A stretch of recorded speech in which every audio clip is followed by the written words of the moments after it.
Hello, and welcome to another episode of Law and Sarasota.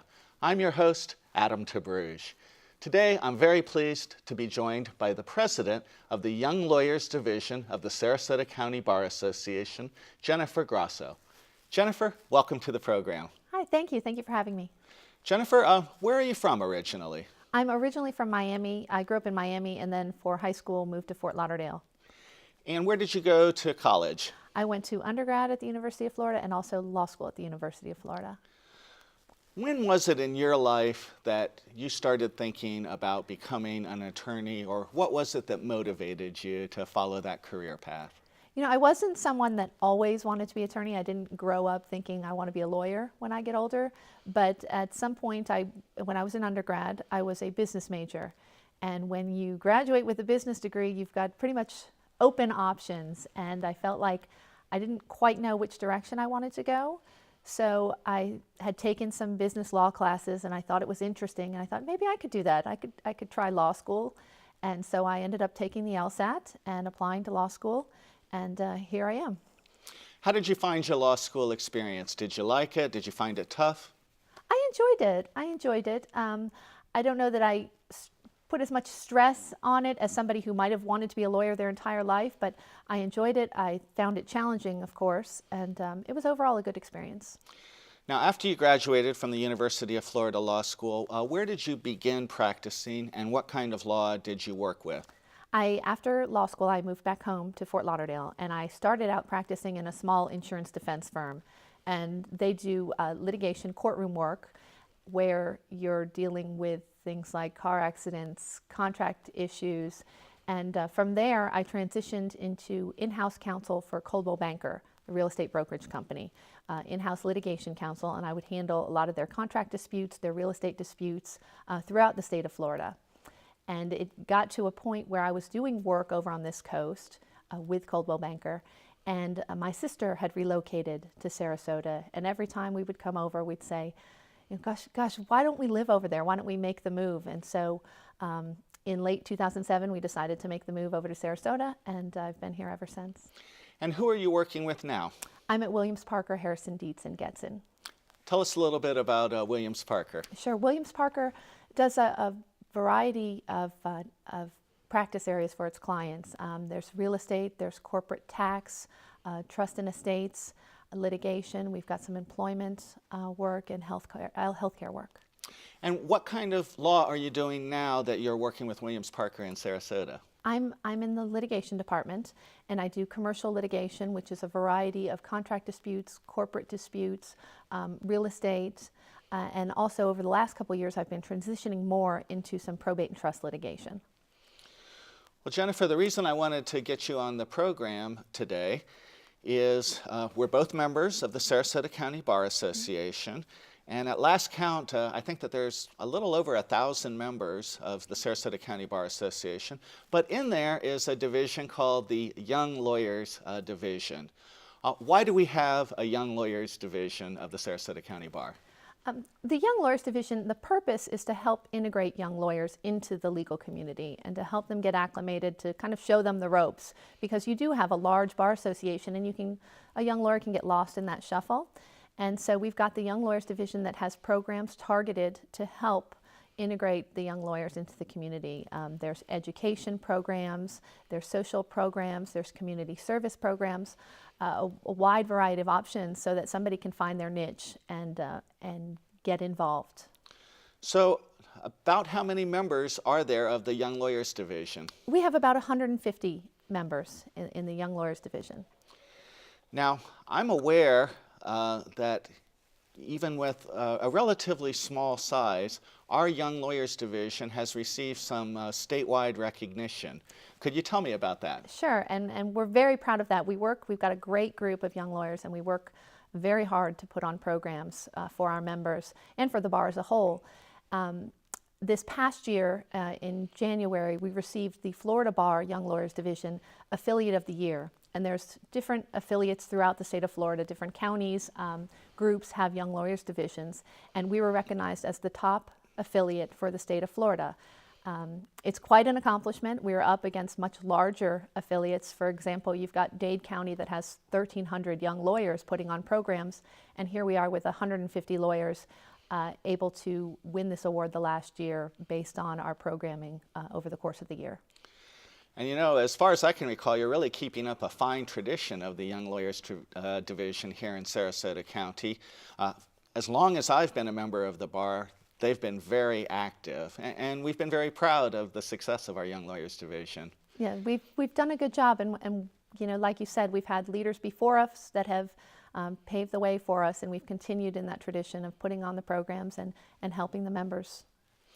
So we're going to talk about some of the community efforts in just a moment, but before we do that, what are some of the fun and social aspects of the Young Lawyer Division? We have, if people don't realize, when you're a lawyer, a lot of it is based on relationships, and the relationships you build with other lawyers, the relationships you build with the judges. And so we put on social programs to help build those relationships. And examples would be an outing at a Orioles game, a baseball social. We'll have kickball tournaments over the summer. Different luncheons will have events at the Ringley Museum. You know, we try to cater to the different interests. You know, it's not all about let's just go grab a drink at the bar, although we do have events like that. But we try to have something for everybody, including events that include families and things like that. And Jennifer, you also mentioned that there's, for lack of a better word, a mentoring component to the Young Lawyers Division. Talk about that with me for a moment. Sure. We for years now, we've been talking about the problem where with the recession, some of the larger firms were slow on hiring, and a lot of young lawyers coming out of school were forced to just go out and put up their own shingle, and they don't have the guidance and leadership that they need, and it just wasn't available. So we tried to talk through different programs or options that would work, and we developed a program, our mentoring event, which is a one-night event, and the young lawyers are paired in groups of 3 with 2 mentors at a table, and they talk about different issues, and it could be criminal law, it could be real estate, professionalism. We had a table for the judiciary. We've also had community involvement, where we had some county commissioners come out and talk with us. And they have 15-minute segments where they talk about the various issues, and then you move to the next station and talk with 2 other mentors. And these are seasoned attorneys, seasoned judges, and representatives that are willing to impart some of their knowledge on the young lawyers. And then after the event, the mentors offered to provide their email addresses to the mentees. And so if relationships could be built from that, it was a great resource, and we're really happy to have the more senior attorneys come out, and the young lawyers look forward to it every year.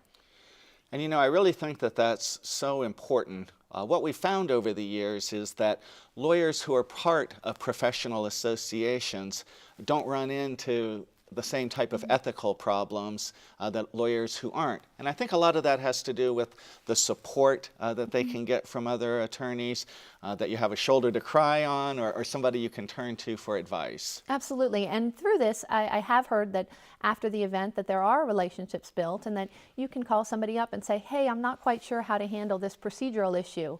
You know, based on your experience, have you ever encountered it? What words of advice can you give me?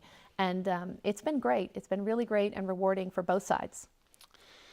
In a couple of minutes, you and I are going to talk about the Young Lawyers Division and some of the projects they've been doing in the schools. But before we do that, are there other community-based projects that the Young Lawyers have been involved in? Sure. We've recently partnered with the Women's Resource Center and to provide sessions where we talk about issues that might be relevant to that group. And the topics are things like landlord-tenant law, domestic violence, family law, foreclosure.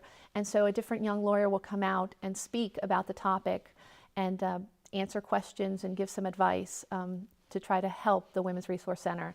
And those talks, I believe, are beginning in September. That's terrific.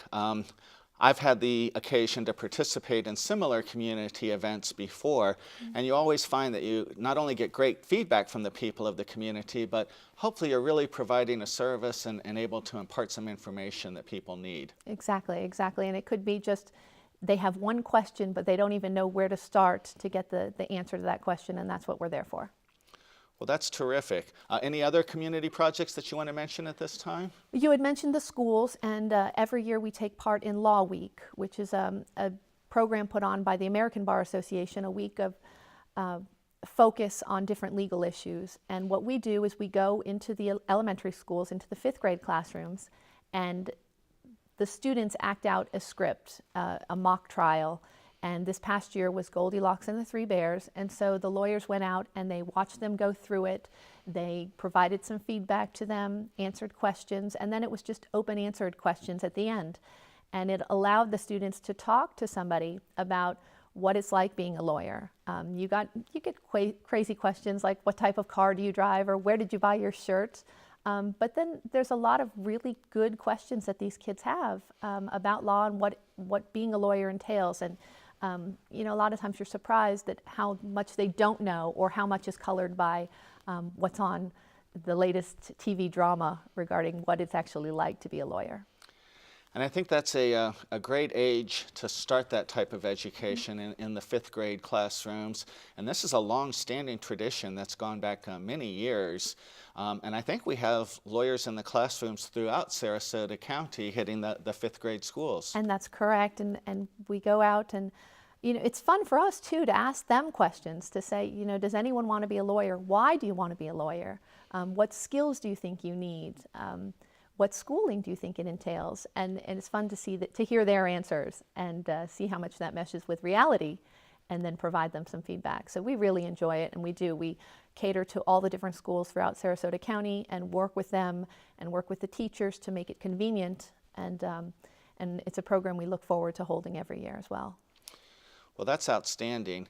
And now there's been some developments in our classrooms over the last couple of years with a renewed emphasis on civics education. And so, Jennifer, first off, what was it that the Florida legislature basically did with respect to civics education in the classrooms? In 2010, there was an act passed that required civics education because it started to become known that kids were missing that. I know that you probably grew up learning about the Constitution and the Bill of Rights, Declaration of Independence, and it just wasn't happening at the same level that it used to. So they decided to make it a requirement. And so now the 7th grade students are required to take a civics education course. And then a component of that is that they're required to take a mandatory exam. And it's a statewide exam, and it's based on various benchmarks. There are benchmarks set by the state where they have to learn all these different levels of civics and different topics and issues. And initially there was a trial period with the test. This past year it was 30% of their grade. And then this coming year, for the 2014-2015 school year, it's a required, if they don't pass the test, then they don't pass the course. Jennifer, we were just talking about some of the benchmarks that are important to stress for the civics education in 7th grade. Could you tell me a little bit more about what we mean when we're discussing benchmarks? Sure. The benchmarks were different items that the students are required to master, and they include things like the Declaration of Independence, the Bill of Rights, the Constitution. There's also benchmarks like, what is a citizen? What does it take to become a citizen? One of the others talks about various significant Supreme Court cases, such as Bush v. Gore, and they have to know the issues in that.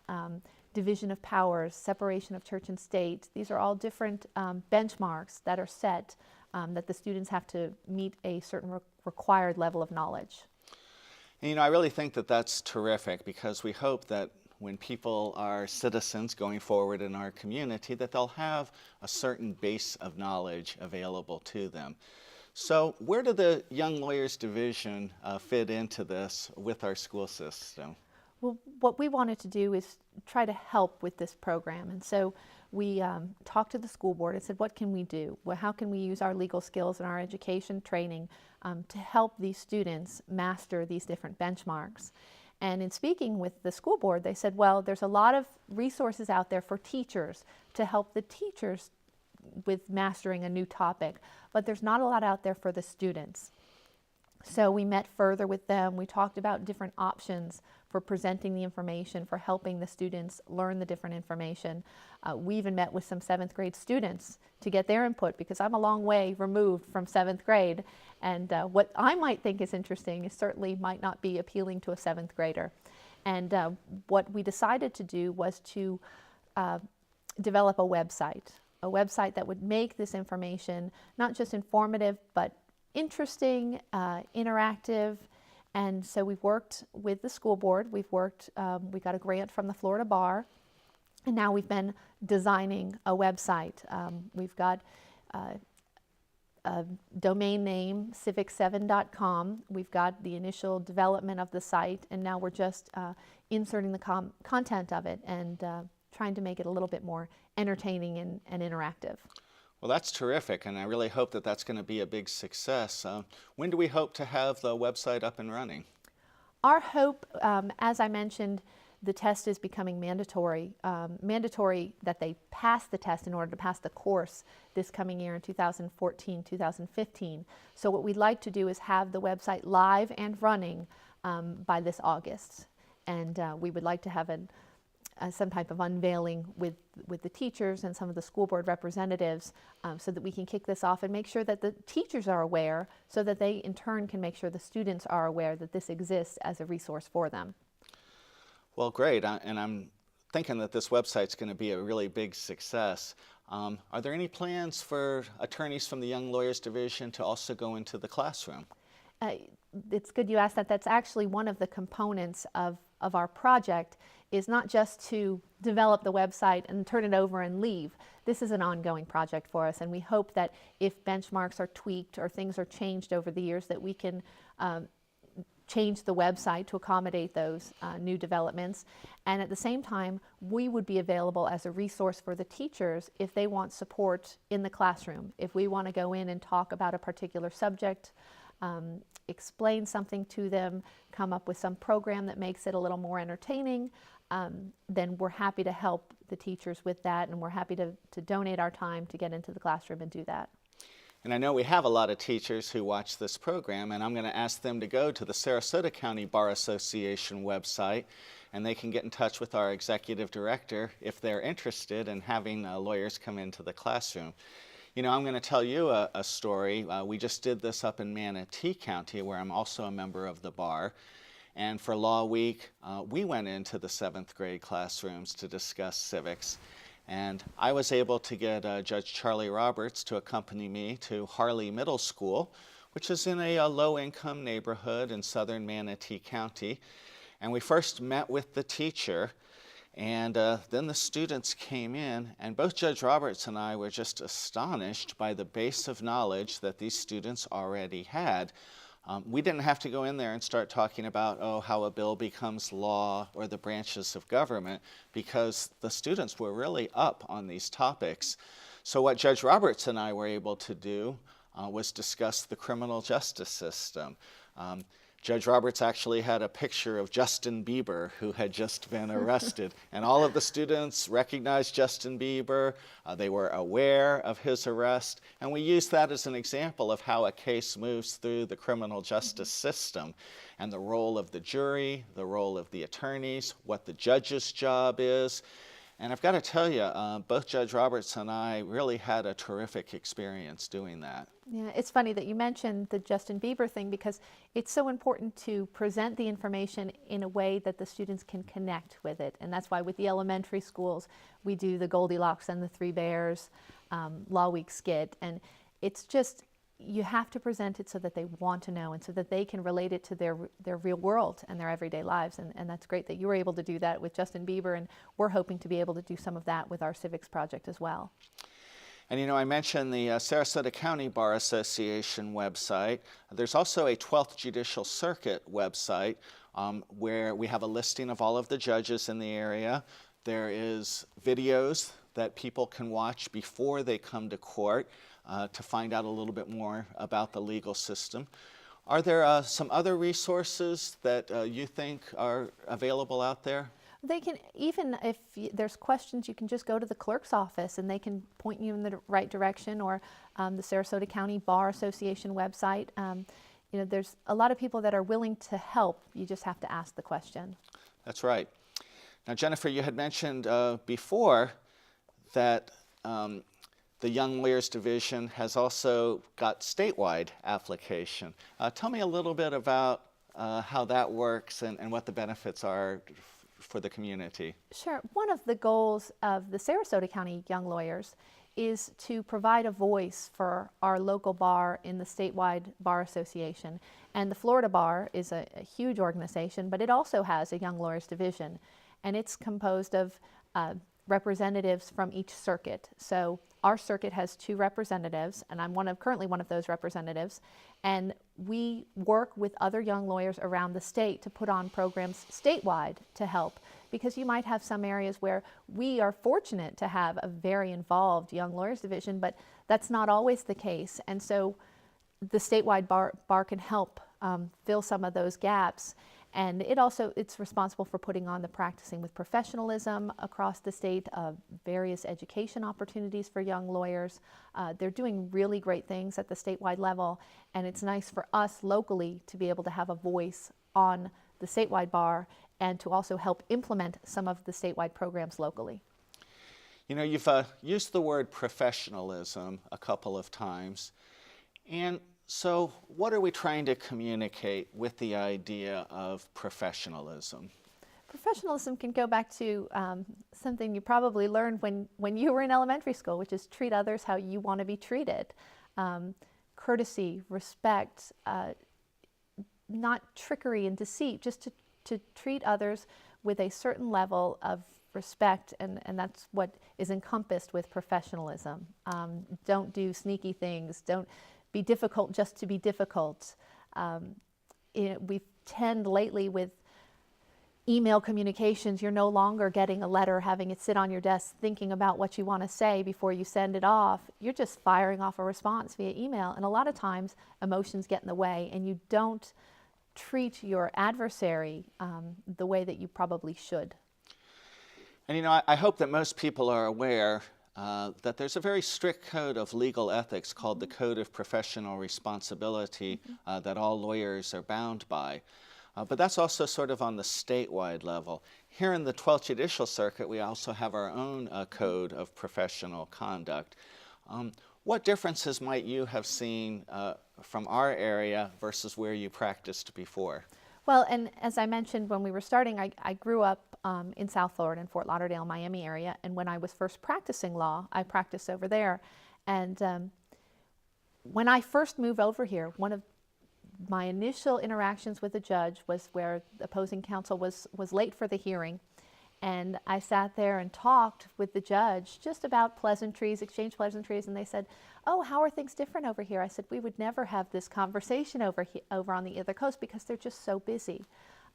But you also find that the lawyers are a bit hardened over there. There's not the exchange of courtesies that you might expect. And I've really enjoyed the professionalism that's been exhibited in this circuit, and I hope to maintain it. We do a lot of things locally to try to encourage that and foster that, and especially with young lawyers, if you start out a certain way, you're likely to stay on that path. And so we try to encourage that with young lawyers, is that there's a way to do things, and there's the right way to do it, and that's what we try to promote in this circuit. Well, Jennifer, talk just a little bit about how it was that you became president of the Young Lawyers Division, and then looking into the future, what are some of the things that you would like to see happen? Sure. When I first moved over here, I wanted to get more involved. My firm has a history of being very involved. Williams Parker's been involved with the Bar Association for years and had several past presidents, and so it seemed like this would be a great opportunity for me to get to know other lawyers with whom I'd be working, and also with the judges. And you develop a relationship where if you've got your reputation, if you're honest and hardworking, that goes a long way for you, and you can foster that relationship through the Bar Association. And so I got involved with several committees, helping with different individual projects, which would be something like the Civics project or Law Week or our mentoring program. And from there, asked to be on the board of directors and was selected for that. And now I've worked my way through the various ranks to be president this last year. So how long have you served, and what do you see for the future? My term expires in September, so I've been since last September, but you're kind of, before your term starts, you're still building up, getting things in place, getting all your ducks in a row for your year and the things that you want to accomplish. And for the future, I don't think that I'll stop being involved in the Bar Association. As you've mentioned, we have a very involved bar here, and we do a lot of really great things, and so I'd like to continue to be involved with the bar, maybe outside of the Young Lawyers Division, but in various different committees and practice area specific groups. And one other topic that I just wanted to touch on before we finish is we've had a great focus on diversity in the legal profession. And could you address how the Young Lawyers Division has dealt with the topic of diversity? Sure. It's actually one of the topics that's central to our young lawyers. It's one of the areas where we're putting a lot of focus. And there is a diversity committee locally. We have this last year now, we've implemented that we have 2 diversity liaisons who are on the diversity committee and young lawyers, so that we can work with the diversity committee to help to promote their programs. And so we've been working hand in hand with them, with the Booker Law Academy, to try to help get the programs running there. We're trying to help any way we can, because it's a program that's important with the young lawyers, with the bar as a whole, and anything we can do to help, we're willing to do. Earlier this season on this program, we focused on the visit of the president of the Florida Bar, Eugene Pettis, who came to the Booker Law Academy. And one reason he chose to come to Sarasota is because of all of the progress we've made on diversity initiatives. So that's something really to be proud of. I definitely agree with you. Like I said, we've got a great bar association here. We do need to work on diversity just as a whole in this community. And but we're hoping that we can take the step forward and help with the programs to make that happen. Well, Jennifer, with great attorneys like you coming forward and taking leadership positions, I'm confident that we're going to continue our record of community service and providing sound legal advice to those who are in need. Thank you. And thank you very much for being on the program with me here today. I enjoyed it. Thank you, Adam. And thank you for watching another episode of Law in Sarasota.